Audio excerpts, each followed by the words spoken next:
Satyabama Institute of Science and Technology, Chennai and Sriperumbudur. தமிழக சட்டப்பேரவையில் பேசிய முதலமைச்சர் மு.க. ஸ்டாலின் 2006ஆம் ஆண்டு மருத்துவம் உள்ளிட்ட அனைத்து தொழில் பட்டப்படிப்புகளுக்கான நுழைவுத் தேர்வை ரத்து செய்து பள்ளிகளில் 12 ஆண்டுகள் பயிலக்கூடிய பள்ளிக்கல்வி மதிப்பெண் அடிப்படையில் அனைத்து பிரிவு மாணவர்களுக்கும் சம வாய்ப்பை உறுதி செய்யக்கூடிய நடவடிக்கையை முன்னாள் முதல்வர் கருணாநிதி உருவாக்கியதாக தெரிவித்தார்.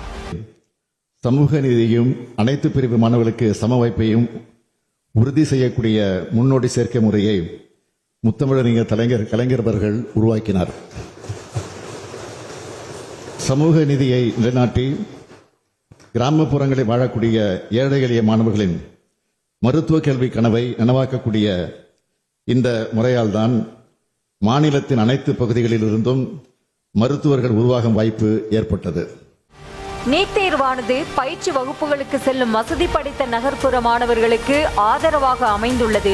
இந்த தேர்வு சமூக நீதிக்கு எதிராக உள்ளது என்றும், நீட் தேர்வு வந்த பிறகு முறையாக பயிற்சி பெற முடியாத காரணத்தினால் மருத்துவ கனவு ஏழை மாணவர்களுக்கு எட்டாக்கனியாக உள்ளது என்றும் முதல்வர் கூறினார். தொடர்ந்து நீட் தேர்வுக்கு எதிராக சட்டப்பேரவையில் தீர்மானம் நிறைவேற்றியும் தமிழகத்திற்கு நீட் தேர்விலிருந்து விலக்களிக்க மத்திய அரசு மறுத்துள்ளது என்ற செய்தியை இந்த பேரவையில் கனத்த இதயத்துடன் தெரிவித்துக் கொள்கிறேன் என கூறிய முதல்வர், மத்திய அரசு கோரிக்கையை நிராகரித்திருக்கலாம், ஆனால் நீட் தேர்வை அகற்றுவதற்கான போராட்டம் எந்த வகையிலும் முடிந்துவிடவில்லை என அவர் பேசினார். இவற்றையெல்லாம் ஏற்காமல் நமது மாணவர்களுக்கு பெரும் பேரடியாக ஒன்றிய அரசு நமது நீட் விலக்கு சட்டத்திற்கு ஒப்புதலை மறுத்துள்ளது என்ற வருந்தத்தக்க செய்தியை இந்த பேரவையில் கனத்த இதயத்துடன் தெரிவித்துக் கொள்கிறேன். மக்களால் தேர்ந்தெடுக்கப்பட்ட மாநில சட்டமன்றத்தின் மாண்பினை அவமதித்துள்ள ஒன்றிய அரசின் இத்தகைய எதேச்சதிகார போக்கு அரசமைப்பு சட்டம் தந்துள்ள கூட்டாட்சி கருத்தியல் வரலாற்றில் ஒரு கருப்பு அத்தியாயம். இந்த போராட்டத்தின் அடுத்த கட்ட நடவடிக்கை குறித்து சட்ட வல்லுநர்களிடம் கலந்து ஆலோசிப்பது தொடர்பாக அனைத்து கட்சி ஆலோசனை கூட்டம் வரும் 9ஆம் தேதி தலைமைச் செயலகத்தில் நடத்தப்பட உள்ளது என்றும், இந்த கூட்டத்தில் அனைத்து சட்டமன்ற கட்சித் தலைவர்களும் கலந்து கொள்ள வேண்டும் என்றும் முதல்வர் கேட்டுக்கொண்டார். நமது கோரிக்கையை நிராகரித்திருக்கலாம், ஆனால் நீட் தேர்வு முறையை அகற்றுவதற்கான நமது போராட்டம் எந்த வகையிலும் முடிந்துவிடவில்லை என்பதையும் இந்த போராட்டத்தின் அடுத்த கட்டத்தில் நாம் எடுக்க வேண்டிய சட்டபூர்வமான நடவடிக்கைகள் குறித்து சட்ட வல்லுநர்களிடமும் கலந்து ஆலோசிக்கப்படும். மேலும் இது தொடர்பாக அனைத்து சட்டமன்ற கட்சித் தலைவர்களிடமும் ஒரு கலந்து ஆலோசனை கூட்டம் வரும் 9ஆம் தேதி அன்று மாலை தலைமைச் செயலகத்தில் நடத்தப்பட உள்ளது. அதில் நமது சட்டமன்ற கட்சித் தலைவர்கள் அனைவரும் கலந்து கொள்ளுமாறு இத்தருணத்தில் தங்கள் வாயிலாக அன்புடன் கேட்டுக்கொள்கிறேன். இதனையடுத்து சட்டப்பேரவைக்கு வெளியே செய்தியாளர்களை சந்தித்த எதிர்க்கட்சித் தலைவர் எடப்பாடி பழனிசாமி, நீட் தேர்வு ரத்து செய்யப்படும் என வாக்கு கொடுத்த திமுக மக்கள் கேள்விகளை மழுப்பவே அனைத்து கட்சி கூட்டத்தை கூட்டுவதாக விமர்சித்தார். நீட் தேர்வு ரத்து செய்யப்படும் என்று மக்கள்கிட்ட வாக்கு பெறுவதற்காக வாக்கு கொடுத்துட்டாரு திமுக சார்பா. இன்னைக்கு வேற வழி இல்லை, நாட்டு மக்கள்கிட்ட போனால் கேள்வி கேட்பாங்க, அதுக்கு மழுப்பலான பதில் ஏதாவது வேணும்ல, அதுக்காகத்தான் இந்த நீட் தேர்வு சம்பந்தமா அனைத்து கட்சி கூட்டத்தை கூட்டம் சொல்லியிருக்காரு. நீட் தேர்வை ரத்து செய்ய தன்னிடம் ரகசியம் இருப்பதாக கூறிய துணை முதலமைச்சர் உதயநிதி, தற்போதாவது அந்த ரகசியத்தை வெளிப்படுத்த வேண்டும் என்றும், எத்தனை நாட்களுக்குத்தான் நாட்டு மக்களை ஏமாற்ற முடியும் என்றும் அவர் கேள்வி எழுப்பினார்.